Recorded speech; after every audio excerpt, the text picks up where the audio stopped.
Hi, I'm Dr. Amy Robbins, and welcome to Life, Death, and the Space Between podcast. I'm a licensed clinical psychologist and medium, and here we explore life, death, consciousness, and what it all means. Emily Cross is an end-of-life doula, musician, and artist living in Dorset, England. After graduating from the School of the Art Institute of Chicago, where her visual artwork centered around mortality and loss, she moved to Austin and quickly became integrated in the arts and music scene. In 2015, she decided to pursue a career serving the dying and earn professional certificates from the University of Vermont and quality of life care.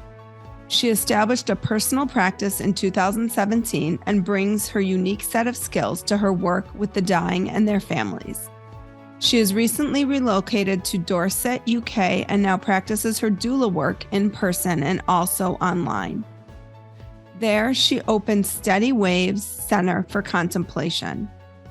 It acts as a community hub for end-of-life resources, education, and conversation alongside meditation sessions. Emily is the creator of Steady Waves Living Funeral Ceremonies, a transformative, immersive experience intended to spur serious reflection about mortality and life's priorities. Welcome, Emily. Thank you so much. Thank you. I could really use your help. If you haven't had a chance yet to listen to my season 5 opener, go back and listen to that. But in the event that you don't, I need your support. If you've been listening to me for a while, or even if you just started, you can go to Patreon and put in Dr. Amy Robbins. And there you can find different levels in which you can support the podcast financially. At this point, I have no ads. I have no sponsors. I am solely self-funding this podcast, and it would really help me out if you've gotten something out of this podcast. If you could donate $5, $10, or even $20 a month just to help me out, to help support the podcast. I'm continuing to work to try to get sponsors, to try to get advertisers, but until that happens, I need your help. And there are other ways to support the podcast. In addition to Patreon, you can like the podcast, you can subscribe to the podcast, you can rate and review the podcast. I always love reading your reviews. They're really heartwarming to me, and it's the emotional currency that I get from providing you with this resource. So please take a moment to just help me out here. You can also find the links in this episode, in the episode notes, as well as on my website at dramyrobbins.com. And don't forget to follow me on Instagram at Dr. Amy Robbins. So let's start by talking about how you seem young, on the younger side, how someone starts to think about mortality and death, at a young age, because I feel like that's normally a topic that we avoid like the plague until we absolutely have to face it. Mm-hmm. Yeah, great question. I get asked that a lot, especially a couple of years ago, like when I first started. I suppose so. You mentioned that in the intro, that I went to art school. I've always made art for as long as I can remember, as most kids do. But I've always made art about kind of liminal spaces and mysteries in life. I've always been fascinated by near-death experiences and out-of-body experiences and astral travel and like all metaphysical stuff. So I've just always had a more, I guess, positive mindset about end of life and kind of a wondery about it. I don't have any firm beliefs about the afterlife or anything like that, but I have never thought that death was like some inherently bad thing, I suppose. I always approach the topic with a sense, of kind of wonder and possibility, I guess. And so after years of making art and music, kind of all around different topics relating to death, I stumbled across the concept of a death doula, and it just really resonated with me. I never wanted to go into the medical field, so when I heard it could be a profession that I could do that would be non-medical presence at the end of life, I was really attracted to that. So what does your work as a death doula look like? Like, walk us through. I've had other death doulas on, but I'd love for you to kind of walk us through, at what point does someone bring you in to get involved? How involved are you? What's the cost of something like this? Because I know it's not covered by any, I mean, certainly in the United States, it's not covered by any sort of Medicare or anything. So I'm just curious about some of those pieces. Yeah, so it's different for every single person that contacts me. And one of the beauties of being kind of like a free agent at the end of life is that I'm able to really tailor my services to the specific client. And there are things that in place that are the same with every client, like non-disclosure agreements and contracts and things like that. But I'm able to, with everyone that I work with them on a sliding scale. So I offer my services at different prices, just depending on what the family or the individual can afford. And also I keep in mind my capacity and my what's on my plate. I can't always help people for less money, but when I can, I try to. And yeah, for every family, it's just so different. Some people contact me because they're simply anxious about death and dying. So we work on a temporary basis and they're not dying at all. Or they don't know that they're dying, or they're not imminently dying. Mm-hmm. I could be called like 2 days before someone dies. I could be called a couple weeks before to help get paperwork in order, to help organize like communications amongst family and doctors and funeral planning professionals. I can help orchestrate like home funerals and kind of like out of the box funerals and parties and things like that. Also legacy projects. I like to do a lot, just thinking more creatively with my background. That's really fun to do, to create like video legacy projects or art projects or music projects for the person dying at the end of life to leave to their friends and family after they're gone. And then, of course, there's just like companionship and vigils and instructing the family. I'm really big on helping families and loved ones have confidence that they can be with their loved one at the end of life. So education is a huge part of what I do. So just educating about what's going on in the body, what we can do to help the person feel comfortable at the end of life. And because, a lot of people are just really nervous. They don't want to do the wrong thing. They don't want to hurt their loved one. And so just having a person there that's a neutral party to oversee everything is really helpful and important. So I guess there's not one easy answer to that question. It's just different every time as to what I can provide to a family. But that's what I love about it. It's really varied and really different each time. So while a hospice nurse provides the medical care primarily, they don't really provide the emotional support piece in the same way that you do. And it sounds like you really holistically look at, like, here's some things you might want to be considering as you're moving towards death. So it's almost as if it would be beneficial to get you involved earlier on rather than like waiting till the last, minutes to bring someone like you in. I think so. I think it's helpful because then I can really see the bigger picture of everything going on and the relationships among all these different healthcare professionals and what might escalate into different situations and all this kind of thing. Because, it tends to, if you get down to the wire and people are wanting to see the person before they go, and there's, literal physical items to consider, like their belongings and their estate and like all of this. It can get a little bit frantic if it's not well planned out. So, but yeah, you mentioned hospice nurses not being able to offer like maybe as much emotional support or companionship. And that, that can be the case. I've seen some really amazing hospice staff, but they are under a time limit.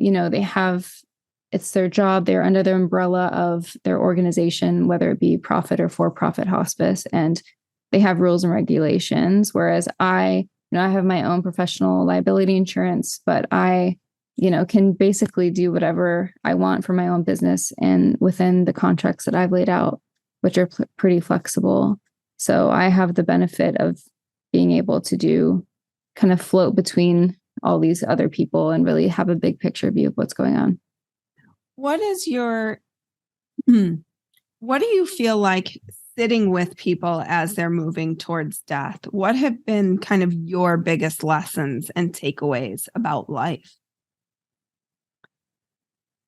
Oh, most of what I'm feeling when I'm sitting with someone is just intense gratitude and like honor for being in that space with this person. But I see family filter in and out and friends filter in and out. And naturally you get to know kind of what this person's life was about. You see pictures, you hear stories, you see their clothing and all the different kind of things that make up someone's personality, even if they can't speak to you. And you just kind of, this is really maybe obvious, but you just start to realize that everything is just so temporary and so fleeting.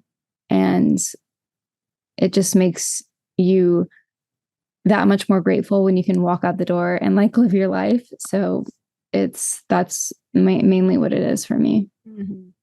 And when you're talking about, I'm really curious about what your artwork was like as you were creating it and what it can be like. Like, do you create it for someone if they say they want that expression and or that gift to someone, or do they create it, or is it how does that work?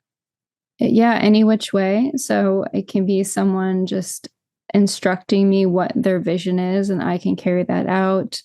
Or it can be just me facilitating them physically if they're not, don't have that strength to lift a drawing or painting implement. Or it could just be finding ways, like adaptive things that work for them. Like maybe they can do like a tablet of digital painting or something, and then we can print that on like a canvas. Or just thinking about different ways that they can achieve a piece of artwork if they want to do that. You talk about living funerals. Mm-hmm. This is this is what sort of caught my attention when you submitted the request to be on the podcast, because one, I've sort of heard about it in fits and spurts, but like nothing. There was a New York Times article a couple years ago about this woman that she called it a funeral. Okay. But I'm curious how that works, what that looks like, who comes. Do people actually do this? Are they too scared? Yeah, some people are too scared, which is completely valid, of course. So I just want to clarify, because when I say living funerals, people have different ideas in their mind. And when I first started to, like, for lack of a better word, but like market these as something that someone could come to and have the experience, I just called them living funerals because that's what was in my mind. It's a funeral for someone who's living and going to expected to keep living, right? So later I also found out that people call living funerals what I call celebrations of life, which is like a party for someone who is expected to pass on, but they want to attend this party for them, like in their honor, in their spirit of life. So I think some people, when they think about living funerals, they think that's what it is, a party for someone that's still living, but about to die. Whereas what I do, I do that as well. I call it celebrations of life, but these are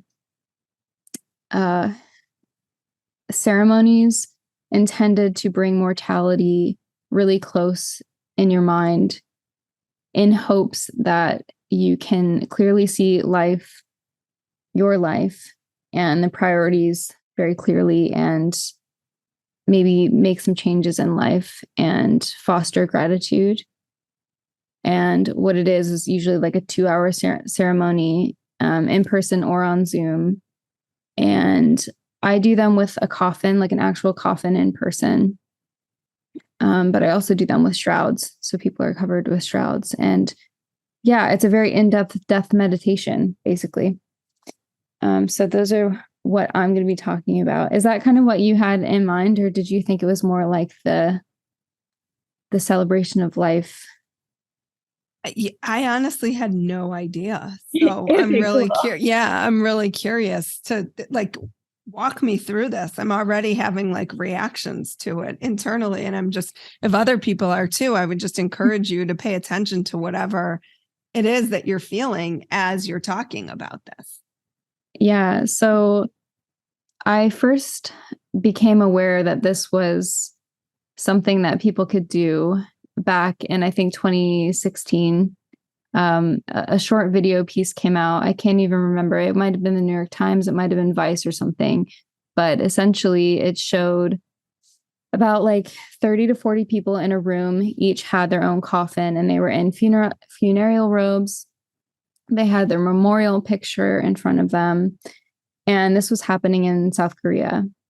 And this was in the phase where I was training to be a death doula. I was just absorbing all of this information about death and dying, since that wasn't really my background before. And I learned that these healing centers exist. They, as far as I know, got started in 2012. And their whole purpose was to help curb suicide rates in South Korea because of their very intense work culture. So someone, I'm not sure who, dreamt up this exercise where they lead people through their own death. The people get into their coffin and it's shut, and they hammer it shut. They lay in there for 10 minutes. And this was intended to help people realize that their life is worth living. They shouldn't kill themselves. And I just thought, I've never heard anything like that before. And visually, it was like stunning to me. I was like, this is, and it made more sense that it was in the East, because I think they have a slightly different relationship to end of life. But even still, I was thinking, wow, my mind just was going round and round in circles, because I could see the benefit of doing that, even for people who, are not suicidal, have never thought about suicide, who just want to experience that and feel how it would feel to look at mortality that closely and that intensely. And also, I was thinking about my end of life doula training and how that might help me to more empathically connect with people who are dying. If I have experienced this, gotten a little taste of what it might feel like for me to die, even just in a simulation, I could better relate to my clients dying. So anyway, long story short, I looked and looked. I wanted to go to one really badly. I couldn't find anyone doing that in the States. So I, over a number of years, started developing my own ceremony, and I slightly altered it for a Western audience. I don't really know what exactly they do in the South Korean experience. I just can see visually what they're doing. So I'm not sure what they're saying or like what's going on, because I can't speak Korean, but I drew from some spiritual traditions, some religious traditions in terms of the meditation, and some body relaxation techniques, and created my own script. And the participants come in the room. They are guided to their place setting, which has their picture, it has their birth date and the day of that day, meaning their death date. And then there's a piece of paper on the right-hand side. I won't go far into what the writing exercise is, but there's like a writing element, and there's a bodily death meditation, and kind of like a separation of ego. And it goes pretty deep into looking inside of oneself. And then they're either put in a coffin, or they get in the coffin, or they're shrouded with like a sheet, essentially. And then they lay, quote unquote, dead. And then they come back through life. And then we talk about what happened. And it is so incredible. It sounds like a very, very simple experience and simple meditation, but it amazes me every single time that I do this, and I've done hundreds, how profound this is for people and how much work they do when they're in that state. And it's, yeah, kind of blows my mind, but it's been really amazing. What have you seen? I'm curious if you could speak to that a little bit. When people come out of this meditative state or this contemplative experience, what happens in the moment? And then do you do follow-ups with them to see like whether the experience changed them for the long term, or was it just like, oh, in this moment, these are the things I should be doing, but then they can't follow through on the implementation? I don't follow up with every single person that does this. I have a pretty hands-off approach, I guess. I always am available for anyone to reach out to me after, and many, many people do, which I'm very grateful for. And people send me messages. I've had messages about divorces. I've had messages about businesses being started. I've had messages about moving countries. I've had all sorts of messages from people who have had that be their catalyst of change in their life. I've had people who are coming to let go of an aspect of their life that they want to be in the past for good. I've had someone come who was obsessed, her own words, obsessed with hating her ex-husband. And in the experience, she said afterwards, she came up to me in person and she said, you know, it's incredible. When I was thinking about how I'm dying and what really matters to me, I didn't think about my ex-husband one time during that whole experience. That's the first time in a long time I haven't held that hatred in my heart. And she said, I think I can finally let it go. So it, stuff like that is really incredible as well. Just thinking about all the different kinds of death that we can have in life. Mm-hmm. That's so powerful. And in, the piece about like getting into your coffin and just laying there. Yeah. What do you find it brings up for people? By and large, people feel really, really peaceful. Mm. That's the most common piece of feedback that I get, is that because, it's a very gradual meditation with their consciousness, like leaving their body. And so I think that many people just feel like they're kind of just floating in the ether. A lot of people tell me that they feel like they're going somewhere they've been before. They have, out of body experiences. A lot of people tell me that they don't want to come back to their body. And this is just through a meditation. Seriously.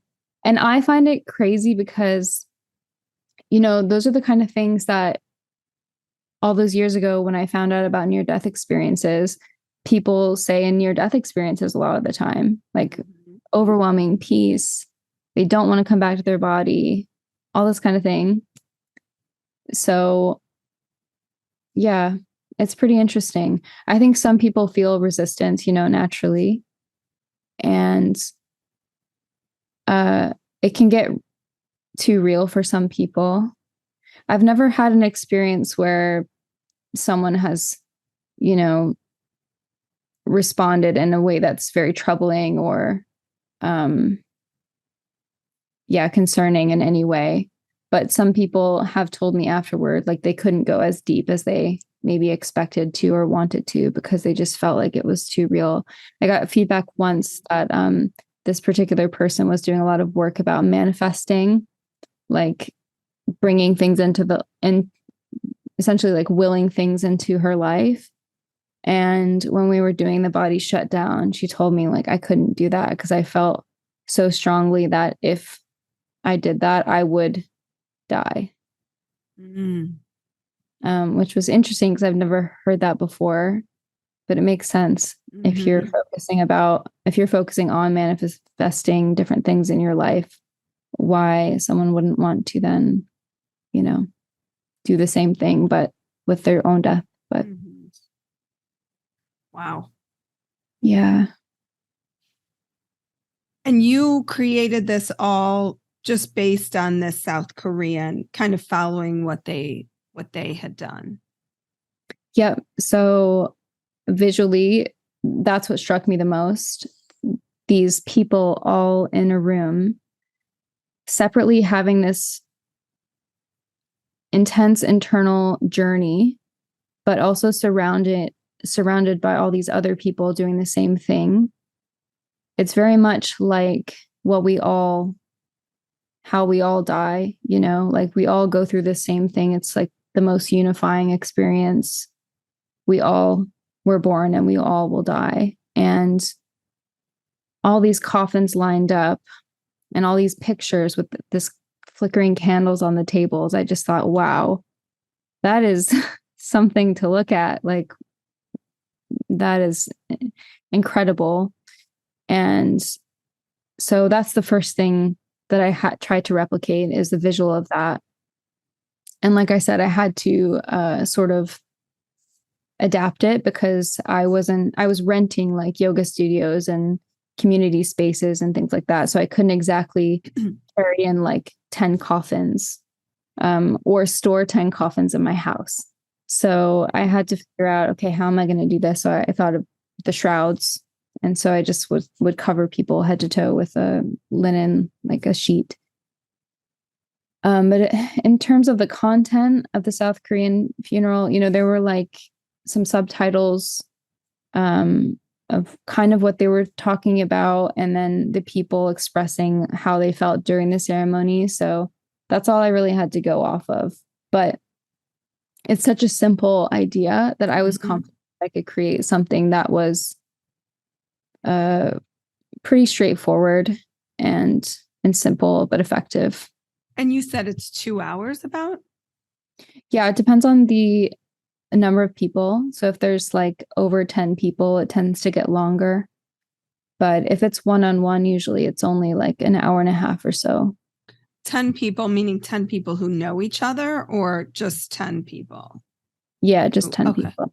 So you don't invite people to this. This is really an introspective, contemplative experience versus what the other piece that you were talking about, which is like throwing yourself a literal celebration of life, or inviting people to speak as if they were attending your funeral and they were giving a eulogy, something like that. Two totally different things. Yes, exactly. I think that